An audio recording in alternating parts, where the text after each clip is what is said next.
अच्छा, ये भी बहुत बड़े मजे की बात है कि जिस तरीके से यहाँ पर किसी एक पर्टिकुलर इंडिविजुअल को टारगेट करते हुए आप उसे उस पूरे इकोसिस्टम से अलग करने की कोशिश करते हैं, और ये जानते हुए कि क्या ऐसा पहली बार हुआ है। और ये पूरा परिप्रेक्ष्य इसी बात पे निर्भर करता है कि किस तरीके से आप किसी एक को टारगेट करते हुए अपनी जो आपकी लालसाएं हैं उन्हें आप पूरा करना चाहते हैं। तो ये चीजें यहाँ पर लगभग ट्रिलियनर टीएलसी के बारे में हम देख पा रहे हैं। कोई पहली बार ऐसा नहीं हुआ है कि जब इतिहास में खंगाला जाए तो चीजें आपको भर भर के मिलेंगी। और ये ऐसा भी नहीं है कि आपके लिए कोई अनोखी नई नवेली घटना है। यहां पर अगर कोई स्कैम फ्रॉड हो रहा है तो वो लगातार पिछले कई सालों से चलते आ रहे हैं। मायने हर चीज के बदल जाते हैं, सिर्फ क्रिप्टो का नाम सामने रखते हुए वहां पर एमएलएम और दूसरे चीजों को लाके आप कहते हो कि यहां पे ये पूरा ही फ्रॉड है। हालांकि हम सहारा को भूल जाते हैं, हम यहां पर किंगफिशर को भूल जाते हैं, हम यहां पर जितने भी बड़े डिफॉल्टर्स हैं उनको भूल जाते हैं। इसके साथ जो नई बातें उभर के आई हैं आप उन्हें भी भूल जाते हैं, क्योंकि ये चीजें आपके आंखों के सामने हो रही हैं लेकिन आप फिर भी इसे इग्नोर कर रहे हो। तो ये चीजों का मकसद यही है, कहीं ना कहीं हर जगह आप उन फ्रॉड्स को, उन स्कैम्स को देख रहे हैं, लेकिन आप सिर्फ किसी पर्टिकुलर इंडिविजुअल को जब टारगेट करते हो तब आप ये जानने की कोशिश करते हो कि किस तरीके से यहां पर इन्वेस्टमेंट को लेके बड़े बड़े स्कैम हो रहे हैं। लेकिन फिर आपका जो माइंड है वो इस तरह डाइवर्ट कर दिया जाता है कि जहां पर आपको लगता है कि ये सारा का सारा जो इकोसिस्टम्स है यही फ्रॉड है। हालांकि दोस्तों हमेशा इस चीज को समझिए कि हर इंसान यहां पर पैसा कमाने के लिए आया है। इसका मतलब ये नहीं है कि आप किसी को और किसी के साथ भी स्कैम करें, क्योंकि उसके लिए एक सिस्टम्स हैं, लीगल एस्पेक्ट्स हैं जिन्हें फॉलो करना पड़ता है। नहीं करने पर आप सलाखों के पीछे अपने आप को पाते हो। तो ये चीजें यहां पर जैसा आप देख पा रहे हैं लगातार टीएलसी के केस में हम देख रहे हैं, जहां पर कुछ चीजें, कुछ इवेंट्स और कुछ ऐसी यहां पर घटनाएं हुई हैं जिसके चलते ये लाइमलाइट में रहा है।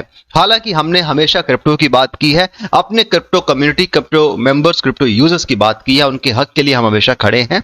और हम यही बताना चाहते हैं कि कितनी भी बड़ी सिचुएशन बन जाए, कुछ भी हो जाए, यहां पर उस पर्टिकुलर क्रिप्टो एस्पेक्ट से हम अपने उन इन्वेस्टर्स का, उन जितने भी निवेशक हैं उनका नुकसान नहीं होने देंगे, क्योंकि हम यहां पर उनकी वजह से हैं और उनके लिए हम यहां पर काम कर रहे हैं।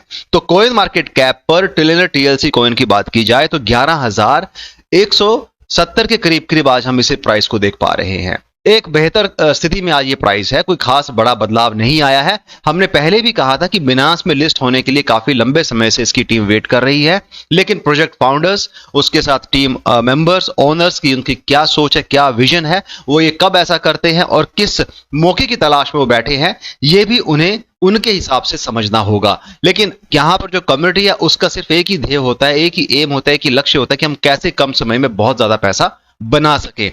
हालांकि क्योंकि हमने पहले ही कहा है कि बहुत सारी चीजें ऐसी यहां पर हुई हैं जिसमें इसे शक के घेरे में रखा गया है। अब वो सारी चीजें जो हैं वो कानूनी दांवपेच जो होते हैं वो अपने समय से चलते हैं। उन कानूनी दांवपेच के साथ एक कॉमन इन्वेस्टर्स को कोई मतलब नहीं होता है। उन्हें मतलब है कि हमने जो निवेश में पैसा लगाया है क्या हमें उससे उतना रिटर्न मिल रहा है, क्या हम उससे उतना अपना फायदा निकाल पा रहे हैं। तो ये चीजें उस एक आम निवेशक के लिए, क्रिप्टो इन्वेस्टर्स के लिए मायने रखती हैं। और जब हम बात करते हैं स्कैम्स की, फ्रॉड की, तो भूल जाइए, क्योंकि स्कैम हर रोज हो रहे हैं। हमने जैसे आपको पहले भी बताया था, अपने पुराने वीडियोस में भी बताया था, किस तरीके से इन्फोर्समेंट डायरेक्टरेट, जिसे ईडी कहा जाता है, वो हर जगह नोटिस इशू करता है, लेकिन लाइमलाइट में सिर्फ कुछ चुनिंदा को रखा जाता है, हर एक को लाइमलाइट में नहीं रखा जाता है। और उसकी वजह भी होती है, कहीं ना कहीं उसे एक एक्सटर्नल पंप के थ्रू आपके समक्ष रखा जाता है कि इनको बताओ कि ये चीज यहां पर हुई है और इसको लाइमलाइट में लाया जाए। क्यों हर चीज लाइमलाइट में नहीं आती है? क्यों? क्या ईडी सिर्फ यहां पर पेटीएम को, या यूं कह लीजिए कि यहां पे उन इन्वेस्टमेंट स्कीम्स को ही यहां पर अपना जो कहते हैं कि इशू कर रहा है नोटिस? ऐसा तो है नहीं। वो हर एक को हर रोज नए नोटिस इशू हो रहे हैं, लेकिन सिर्फ लाइमलाइट में कुछ चुनिंदा ही लाए जाते हैं। उसके पीछे की वजह होती है। तो ये जो वजह है ये कहीं ना कहीं उन निवेशकों को, उन इन्वेस्टर्स को बहुत बड़ा झटका देती है जो लंबे समय से प्रोजेक्ट से जुड़े हैं।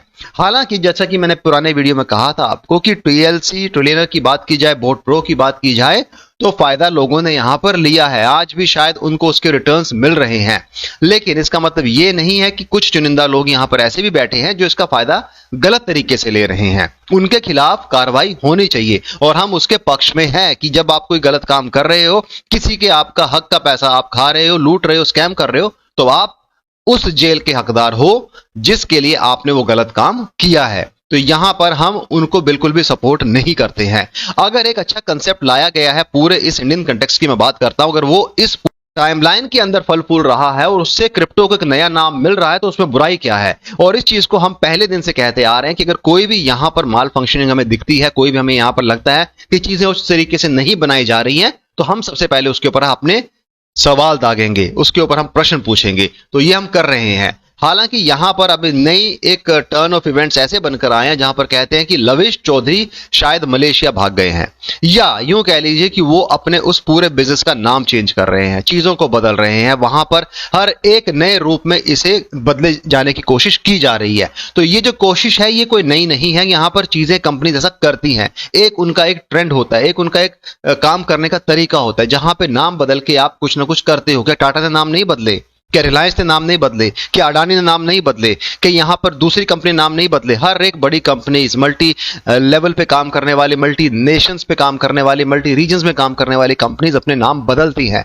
अपने उन वर्टिकल्स को बदलती हैं, अपने उस पूरे बिजनेस पैटर्न को बदलती हैं, अपने उस काम करने के जो रवैया, जो तरीका है, जो उनका पूरा प्रोसेस है, उसे बदलती है। तो कोई नई बात नहीं है। आप यहां पे अपना बिजनेस लाते हो, यहां नहीं चला, आप दूसरी जगह जाते हो, फिर चाहे आप उसको स्कैम से जोड़ के देखिए, चाहे उसे बिजनेस एंगल से जोड़ के देखिए, वो आपके ऊपर, आप किस तरीके से उसे समझते हैं, सोचते हैं, जानते हैं। लेकिन अगर आप यहां पर किसी के साथ फ्रॉड करके निकल रहे हो, लोगों को यहां पर नुकसान हो रहा है, तो उसके लिए जिम्मेदार फिर आप होंगे। क्यों? क्योंकि लोगों ने आपके ऊपर ट्रस्ट किया है, आपके ऊपर अपनी पूरी पूरी इन्वेस्टमेंट, जिंदगी भर की कमाई लगाई है, और उसका हिसाब आपको उन्हें देना होगा। क्या सहारा का पैसा आज तक किसी को मिला? क्या गवर्नमेंट ने वहां पे बहुत अच्छे तरीके से इंटरवेंशन किया?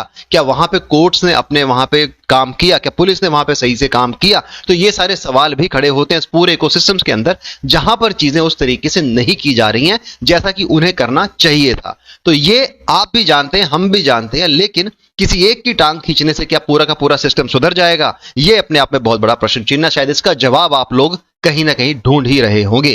तो दोस्तों, हम यही कहना चाहते हैं कि स्कैम से आप दूर रहिए, चीजों को समझिए, कैसे चीजें की जा रही हैं, किस तरीके से हो रही हैं, और क्या आपके लिए उसमें फायदा निकल के आ सकता है, ये आपको जानना है। यहां पर आपकी हेल्प करने कोई नहीं आने वाला, क्योंकि पैसा आपने लगाया है, आपने उम्मीद लगाई, एक्सपेक्टेशंस आपने लगाई हैं। अगर वहां पर आपको उस टीम से वैसा जवाब नहीं मिल रहा, तो आप पूछिए क्यों जवाब नहीं मिल रहा है, फिर उसके आगे दूसरे रास्ते खुलते हैं। कहीं ना कहीं चीजें वहां पे बनती नजर आएंगी, ऐसा हम सोचते हैं। फिलहाल टीएलसी में ऐसा कोई भी ऑफिशियल स्टेटमेंट नहीं आया है कि कौन क्या कर रहा है, कौन कहां जा रहा है। ये सिर्फ मनगढ़ंत बातें हैं जो कुछ यूट्यूबर्स अपने व्यूज पाने के लिए फैला रहे हैं, अपने वीडियोस बना रहे हैं और उसकी रीच को आगे तक ले जाने की कोशिश कर रहे हैं। दो लोग एक स्टूडियो में बैठ के ये कहें कि इतना बड़ा फ्रॉड हो चुका है, लेकिन उसके लीगल एस्पेक्ट्स क्या है ये शायद उन्हें नहीं पता होता है।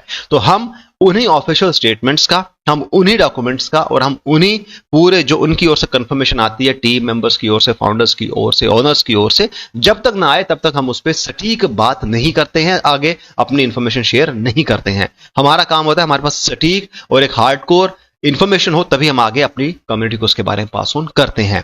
फिलहाल आपको यह सोचना है कि आपने करना क्या है, क्योंकि हमने ऑलरेडी बताया है स्कैम तो हर रोज हो रहे हैं, ईडी हर रोज नोटिस इशू कर रही है, लेकिन किसी एक को टारगेट करना क्या यह सही है? This is a big question for you, and do let me know your thoughts in the comment section box. I'm waiting for your comments. Thanks a lot for watching this video.